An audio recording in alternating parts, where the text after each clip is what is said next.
ಸಂಗೀತ ಸಂಯೋಜಕ ರ್ಯಾಪರ್ ಮತ್ತು ನಟ ಚಂದನ್ ಶೆಟ್ಟಿ ಅವರು ತಮ್ಮ ಎರಡನೇ ಮದುವೆ ಬಗ್ಗೆ ಸ್ಪಷ್ಟ ಸಂದೇಶ ನೀಡಿದ್ದಾರೆ. ನಿವೇದಿತಾ ಗೌಡ ಅವರಿಂದ ವಿಚ್ಛೇದನ ಪಡೆದ ನಂತರ ಮತ್ತೆ ಮದುವೆಯ ಆಲೋಚನೆ ಮಾಡುತ್ತಿರುವ ಚಂದನ್ 2027ರ ವೇಳೆಗೆ ಎರಡನೇ ಬಾರಿಗೆ ಹಸಿಮಣೆ ಏರಲು ತಯಾರಾಗ್ತಿದ್ದಾರೆ ಎಂದು ತಿಳಿಸಿದ್ದಾರೆ.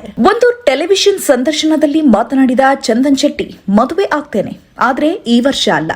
ಒಳ್ಳೆಯ ಹುಡುಗಿ ನೋಡಿ ಮುಂದಿನ ವರ್ಷ ವಿವಾಹವಾಗ್ತೇನೆ. ಇನ್ನು ಹುಡುಗಿ ನೋಡುವ ಪ್ರಕ್ರಿಯೆ ಶುರುವಾಗಿಲ್ಲ ಅಂತ ಹೇಳಿದ್ದಾರೆ. ವೈಬ್ ಮ್ಯಾಚ್ ಆದ್ರೆ ಸಾಕು. ಈ ಬಗ್ಗೆ ಈಗ ಏನು ಹೇಳಲು ಇಷ್ಟಪಡೋದಿಲ್ಲ. ಮುಂದಿನ ವರ್ಷ ಈ ಬಗ್ಗೆ ಮಾತನಾಡ್ತೇನೆ ಎಂದು ಅವರು ಸ್ಪಷ್ಟಪಡಿಸಿದ್ದಾರೆ.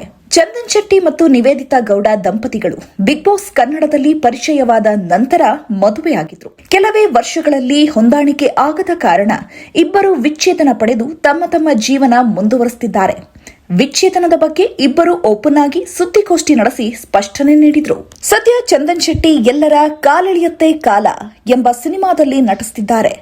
ಸುಜಯ್ ಶಾಸ್ತ್ರಿ ನಿರ್ದೇಶನದ ಈ ಚಿತ್ರದಲ್ಲಿ ಅರ್ಚನಾ ಕೊಟ್ಟಿಗೆ ನಾಯಕಿಯಾಗಿದ್ದು, ಏಪ್ರಿಲ್ 24ರಂದು ಚಿತ್ರ ರಿಲೀಸ್ ಆಗಲಿದೆ.